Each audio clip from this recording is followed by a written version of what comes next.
think we are ready. All right, we are live. Hi, Sriram. Hello. Thank you for jumping in on a call. It's been a while we have connected. I think I clearly remember your the last advice consulting that you have done. We were in a completely different world, in the world of non-AI. Now to every other conversation, starting, ending, in the middle, all AI, right? And uh, being a technologist yourself, right? Very curious to know what are the industry trends that you're seeing beyond just adopting coding agents or I'm a big fan of how you think about impact, right? Like something that we do in technology has to make an impact on the business side for the business to continue supporting what we are doing. You call it impact intelligence, right? On how to measure that impact. So uh, uh, and I always stayed curious about what's happening. I have a network that I've plugged into in the US, a little bit in the UK. I was always curious what's happening in the world around us, right? Yeah, so many information. So help us think through how do you see the change of your world before and after AI? Yeah, I mean, given my tech background and given that I continue to do some amount of coding these days, clearly the most personal and visible impact for me is on the coding front, right? It's almost feels like, hey, when was the last time I coded something entirely by hand? That seems like, oh, ages ago already, right? And so that is a well-known fact, and we don't it's not news to anybody that that space is kind of completely disrupted. And I'm definitely, things that I used to probably take several hours to write code and test, and now probably I do it within an hour, right? So um, that part. And also because my role, I'm mostly doing other sorts of consulting, and coding is only a small part. So I'm not very up to date with the daily changes in the coding landscape and the technology landscape. So I actually get to learn a lot from the AI written code. I often go, oh, what's this line of code here, what's it doing, what's this particular pattern or technique, and I ask Claude or whoever to explain it, and then I learn something in the process. So that part has been kind of weirdly satisfying and disconcerting at the same time. Um, Yeah. but that is on the coding side. But again, like with my clients, I'm seeing adoption going beyond coding to the entire SDLC, Mhm. trying to see how each part of the software development lifecycle can be improved and sped up and made more reliable with AI. For example, I think now you always had these things like Google, GitHub's, is it GitHub or I don't know who, Dependabot, etc., who would scan for security vulnerabilities the moment you make a commit. And I think those checks are all also now AI enhanced.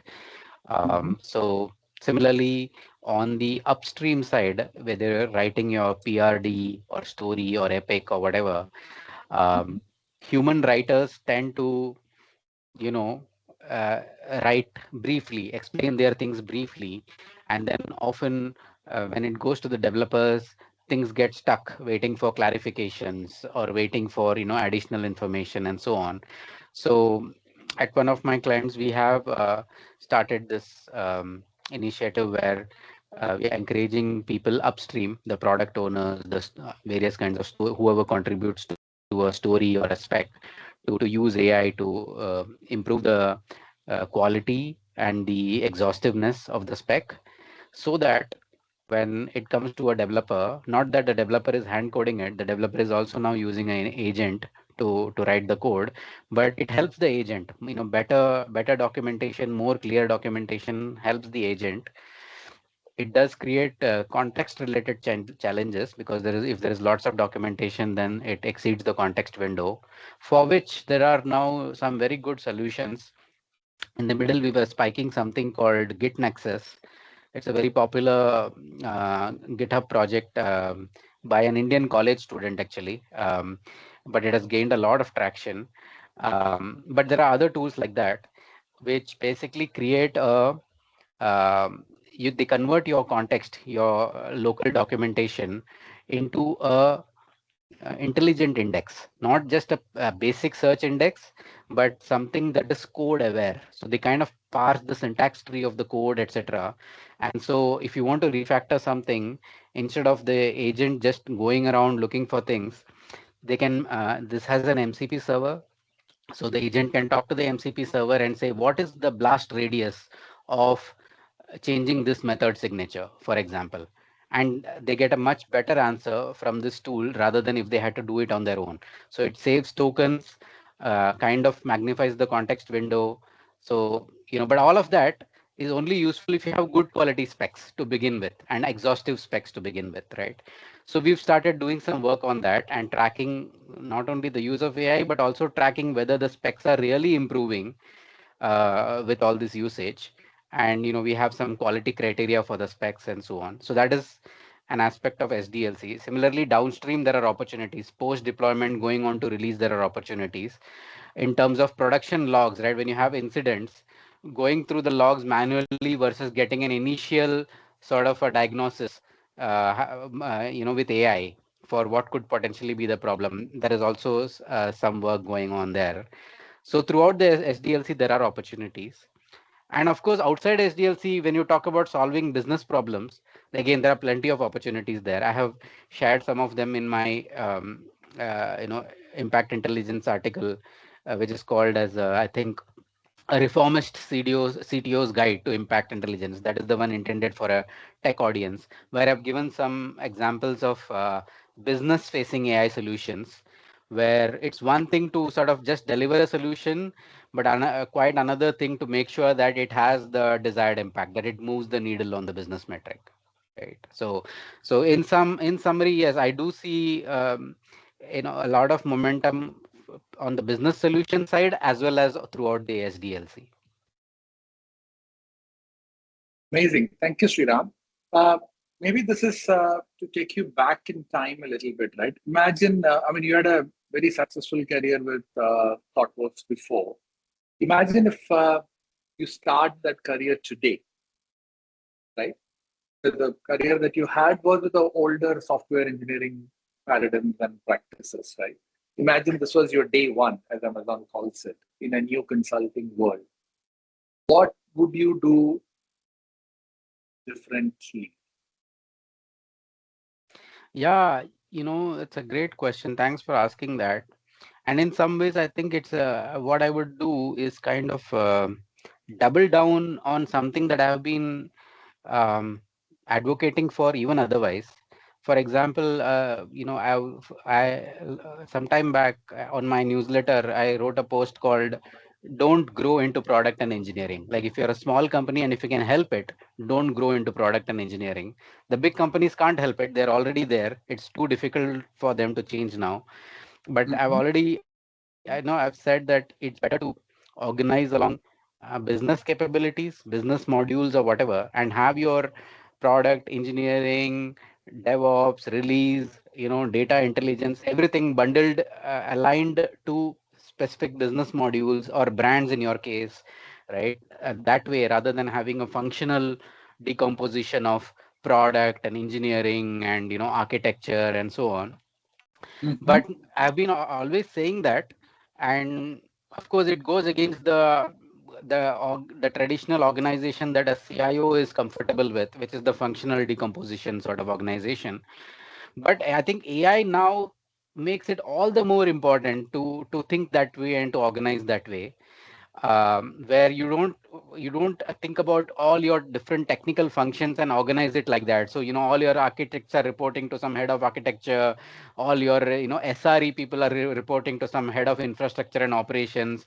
No, that is like too much handoffs, and it kind of um, sort of does not allow you to exploit AI to its fullest potential, right? So rather, if I was starting today, right, I would just make sure like you kind of go back to the concept of these kind of what is called as people who can do everything. Now that they have AI, even if Yeah, their primary skill was, say, only analysis or only coding or only deployment, right?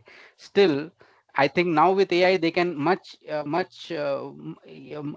a much better way they can cover for the adjacent competencies, right? So yeah, a developer can flesh out a spec. Somebody who used to only write a spec can now also do a spike, even they didn't know coding. But now with AI, it's only a spike, it's throwaway code, it's not production code, right? So they can do the yeah. spike themselves. Similar, so there are many these kind of adjacent opportunities. So you do, which you can exploit if you are a small, tight-knit team,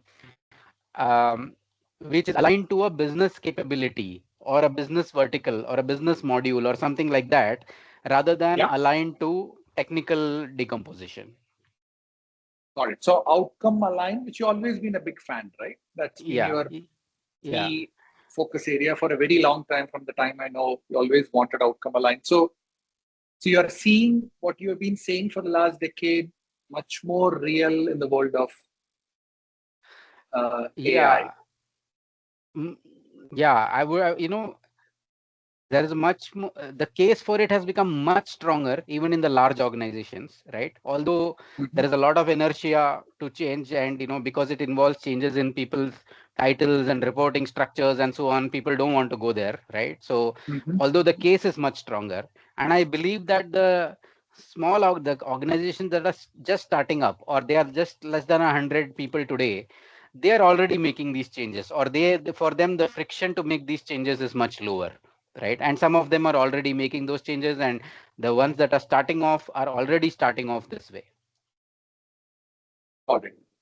Uh, this might be a not a controversial question, but where does this resistance to change come? We as developers, we have always open to new tools, new systems.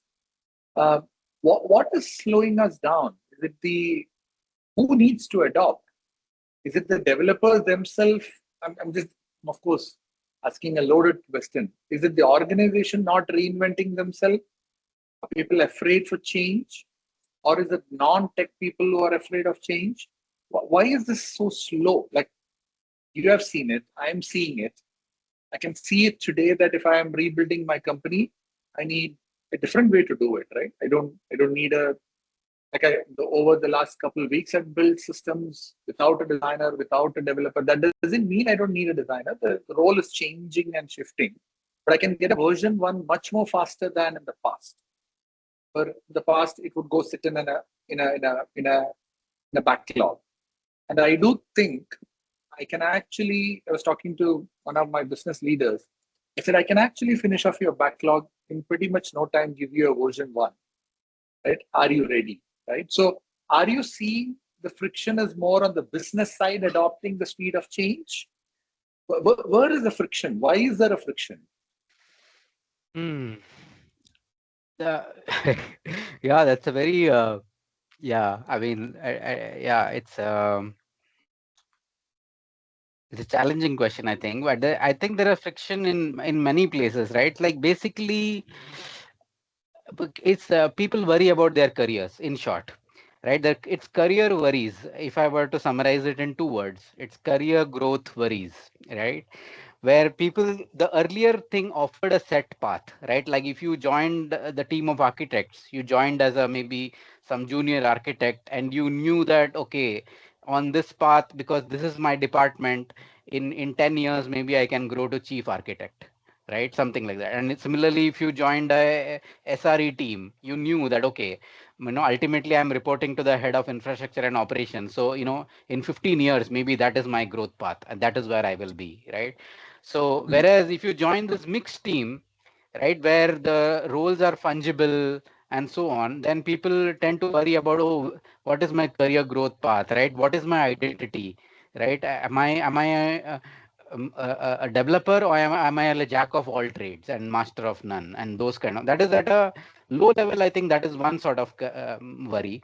At high levels, again, it's another sort of worry where a CIO, you know, thinks, okay, today I have like, these, let's say 4 VPs reporting to me. I have a VP of engineering, I have a VP of operations, right, and so on, right? Mhm.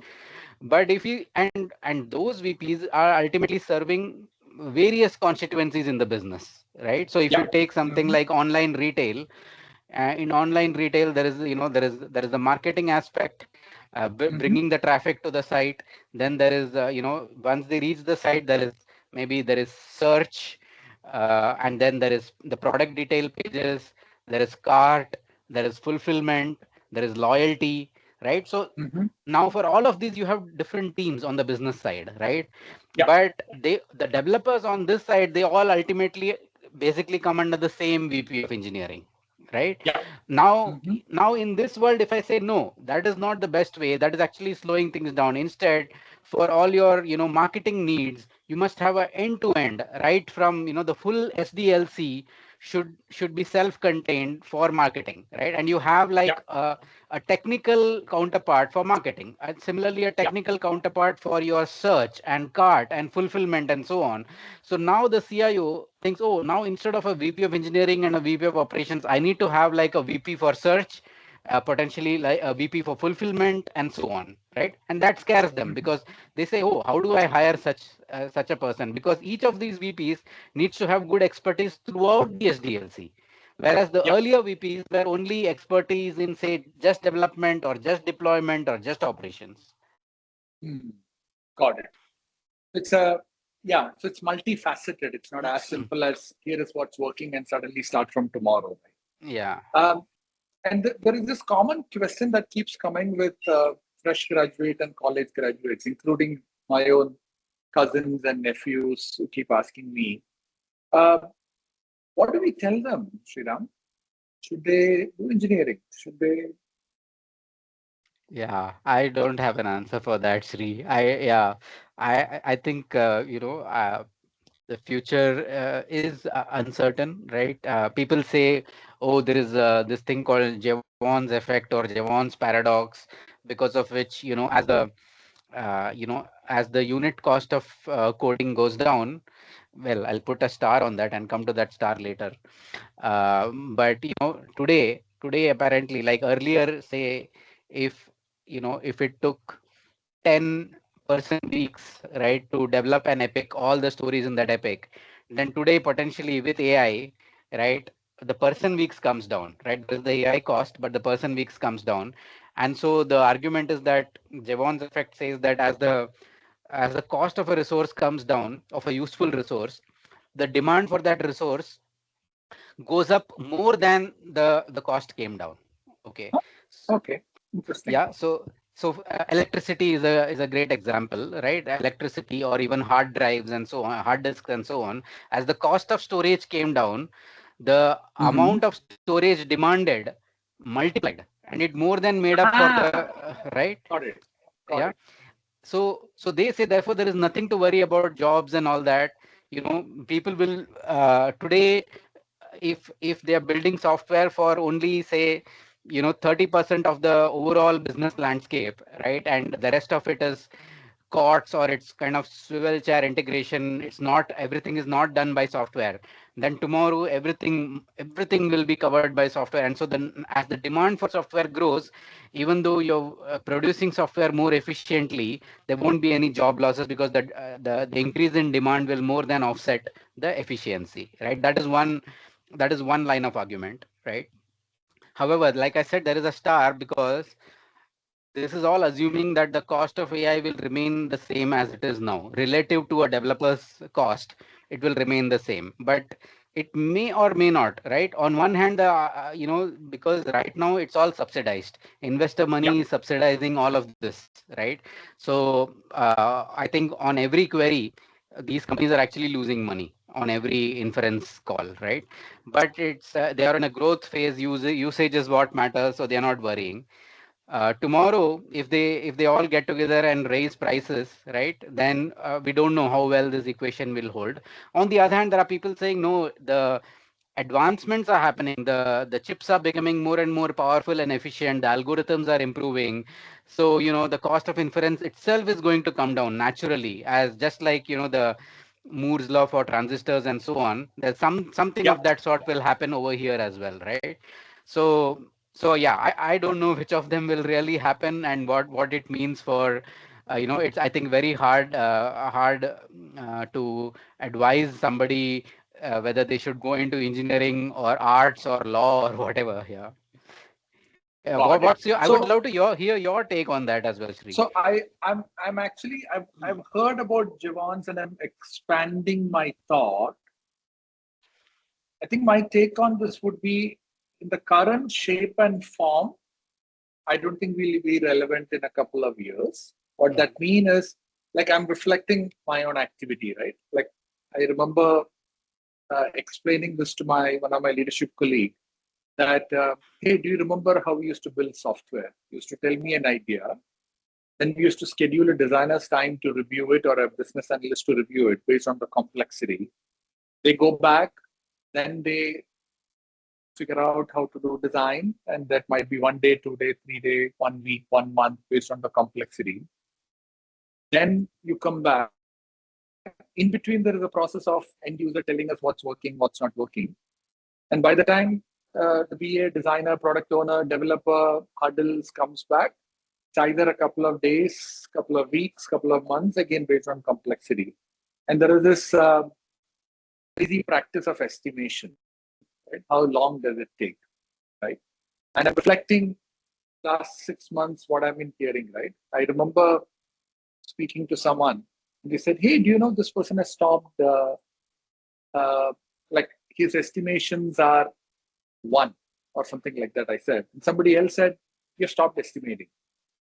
And then when I look at my own build process over the last couple of days, I built something called Living in Auroville, which is like I'm in Auroville now. There's no good yellow pages, so I created one. I combined 10 WhatsApp groups, some news and notes from Auroville. And I said, okay, here is what I see what's happening in this area. And I kind of posted it by saying, well, livinginauroville.com, here is a website, right? And I'm reflecting how I would have built it in the past, right? It would have been at least briefing a designer. Then the designer getting upset saying, why are you trying to solve this? It's not pixel perfect. Let's think through it. The product guy saying, what's the outcome? I'm like, I just want to explore.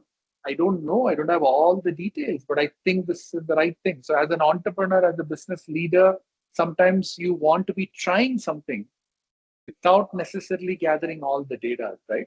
The moment somebody says, show me the data, yeah, show me the data provided, we know what we are solving. But what about exploration, right?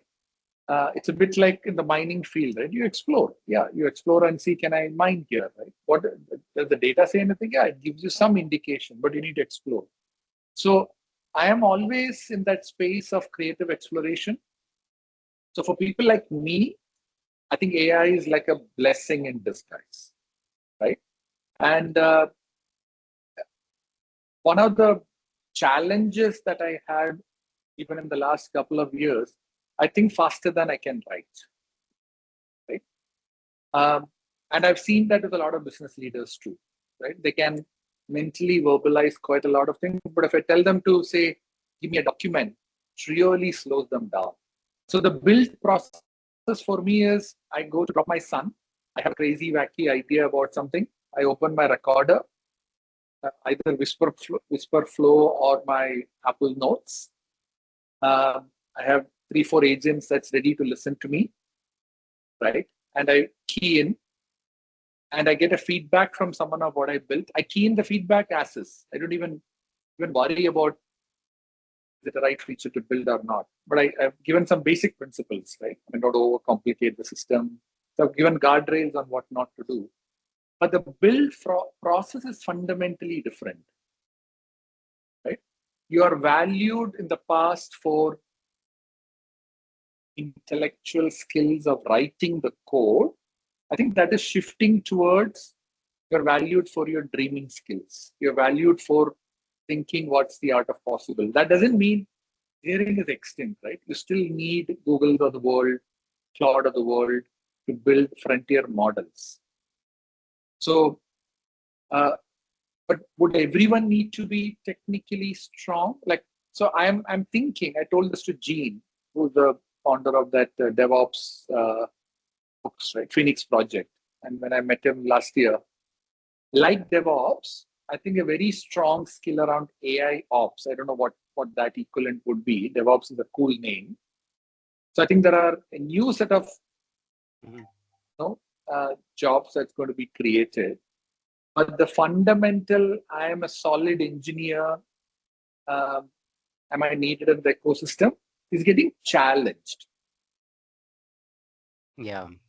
And what would you say to somebody who's like wondering whether they should take up engineering now? I think be ready to be disrupted by AI. Don't Mm-hmm. come in because a lot of times people take something thinking that I'll get a stable job. Mm-hmm. Right. So if you look at from a stability standpoint, mainframe gave stability for 20 years, right? 1980 to 2000. HTTP gave stability, though there was a dot-com boom. Uh, Java gave a stability for almost 10 years, right? That 1995 onwards till 2010. Mm-hmm. HTTP web gave a stability from 2000 onwards to 2015 or whatever. Even now we are on HTTP. To large extent, that's foundation is not changing, but mobile gave a stability from 2005 onwards even till now, right? So uh, if you're looking at foundational engineers, I think large companies will be your target.